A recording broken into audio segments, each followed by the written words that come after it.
Yay! Hi guys, I guess we're live now, and I am fresh out of my workout. I just did a glutes workout and a core workout. So that pertains to what we're talking about today, which is how do you set up your own workout program?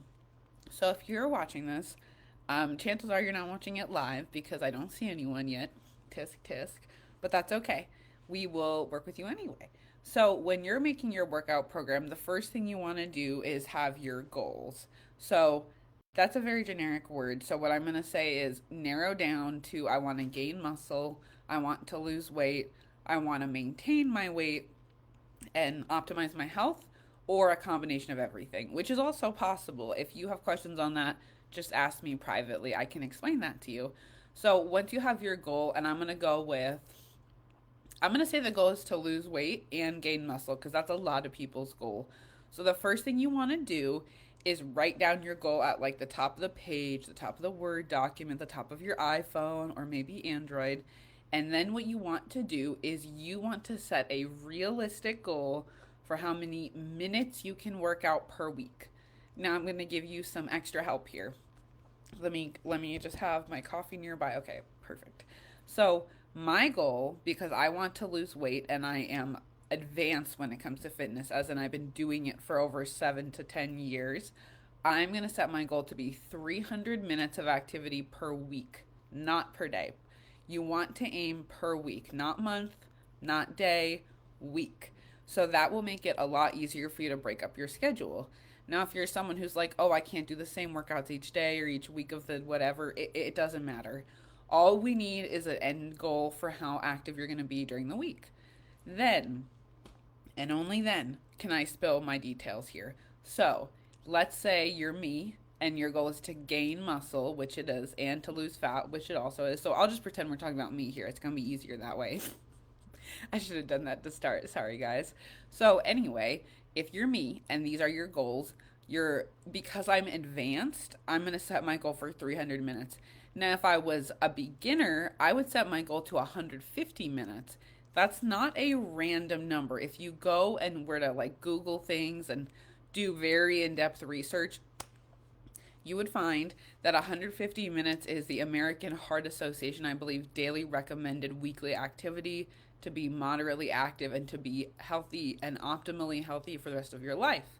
So it's a good goal. It doesn't mean you'll get there in your first week, but it's a good goal. Now, if you're someone who's been working out or active or in sports for most of your life, that's probably not going to be enough because you've been doing things for longer and your body has adapted to that. So if you're, coming off an injury or you're new to fitness, start with about 150 minutes over 7 days as a goal. If you're more advanced or you even are on your feet for work and you're just more active generally, I would say set it to 225 to 300 minutes per week. Now, nothing has to be set in stone here. What I want you to do is like, I don't have mine written out here. Take out a piece of paper and pen, or again, take your phone, whatever it is, and I want you to write down your goal, your main goal. So lose fat, gain muscle, and then your minutes. So for me, 300 minutes. And then we're going to break it up a little bit further. So, sorry guys, the coffee is really in my throat today. I don't know what else to say. You're just gonna have to live with it. Um, anyway, so now that we have my minutes, so I actually will write this down to make it easier. 300 activity minutes. And all that means is you're getting your body moving. It's not one of those like zones, it's not like a heart rate thing. You want to be moving your body, and it doesn't count if you're doing chores or anything. This is structured exercise for 300 minutes a week if you're me. Now, I want to clarify what I just said one more time. It's structured exercise. So, I'm going to write that down for myself so I remember to tell you guys again in the future when I talk about this. Structured exercise means that it's not like you're taking out the trash and you happen to walk down the stairs. It's not like you're walking your dog just to go poop.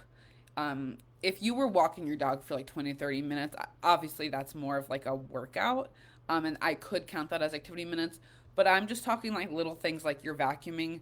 That's not going to count as your activity minutes in this type of thing.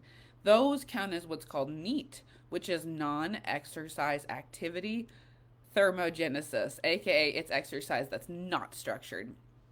That's very important for losing weight and gaining muscle, but that's not what we're talking about today. We're talking about your workout plan. So once you have your activity minutes, which are your structured exercise, I want you to think about things you enjoy. This is where the fun really comes in. I want you to spend, if you're doing 300 minutes of activity, I want a third of that to be cardio endurance. This is where you're getting into my style of coaching. Things will vary, different coaches. That's just for me personally. So I'm going to write that down.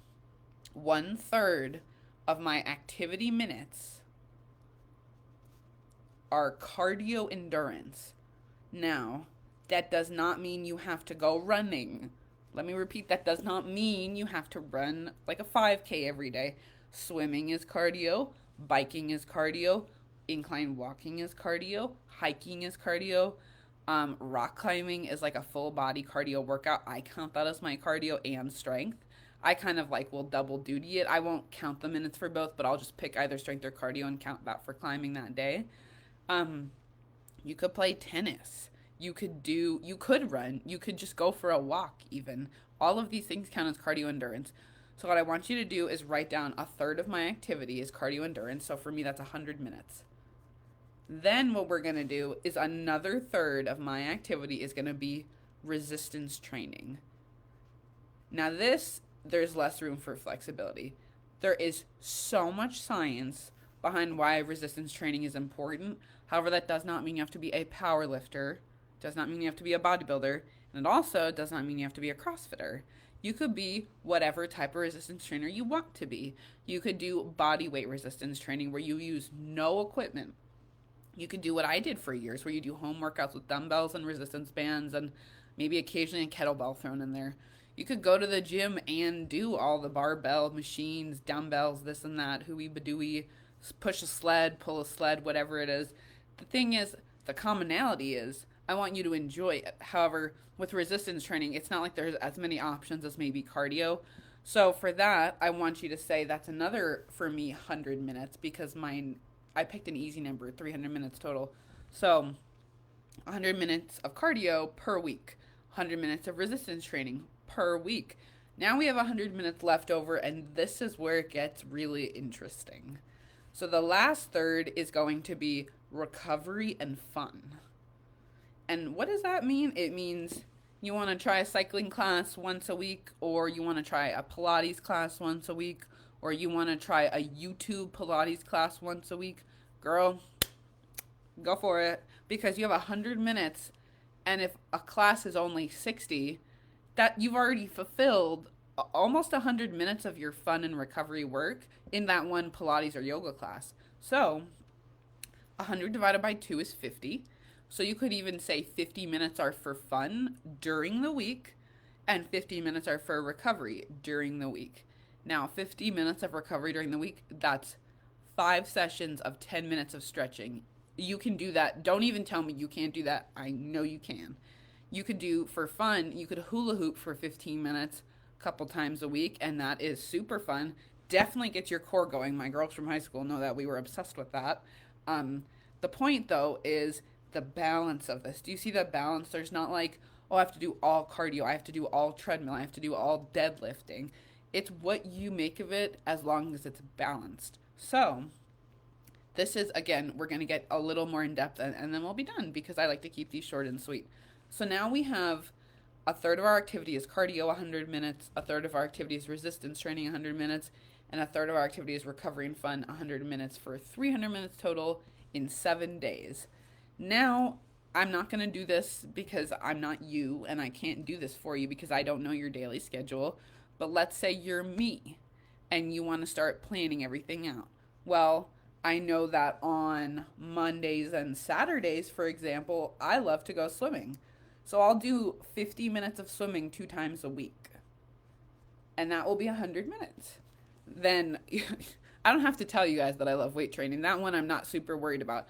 For the sake of this video, though, let's say the other couple days a week on Tuesday, Thursday, and Friday, our resistance train for about 30 minutes. That's 30, 60, 90, almost 100 minutes. I'll let that be and do like a 10-minute core workout sometime for fun. Then for my recovery, I like to hike. I like to go incline walking. So I'll do that, and I do have a hula hoop, so I'll probably do that. And if I don't do that, I'll make sure I do yoga. Now that we have all that, we're going to put it into a calendar. Please, dear God, don't do all of this work just to not follow through.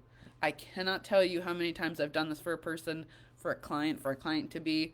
We make a whole schedule. We even say we're going to do abs on this day, we're going to swim on this day, we're going to walk on this day, and then they don't do it. You know what? You owe it to yourself to do it. You've done all of the work to set yourself up to do it. And if you need any help, I'm going to, keep it short and sweet. Like I said, I'm going to close my argument here as if I was a lawyer. If you need any help, you know where to find me. If you're on my YouTube channel, check out my Instagram at Mermaid Fitness by Ariel. If you're on my women's Facebook group, just message me in the Facebook group or on Facebook or post in the Facebook group. If you are watching this somewhere else by some chance, and I don't really know how that would be possible, go to my Instagram, shoot me a message. I am always here to help. You can do a 20-minute free consultation. We can do meal programs after that. We can do workouts. You can work with me locally in Bend. You can work with me online anywhere in the world. And I have a lot of great systems to help you be successful, even if I'm your online coach. In fact, that's one of my specialties, is helping people get results wherever they are in the world. So whoever you are and wherever you are, girly or broski or someone else, I just want you to know that I'm grateful for you for watching. I believe in you 100%. And if you need me, I am here. Have a great day. Bye.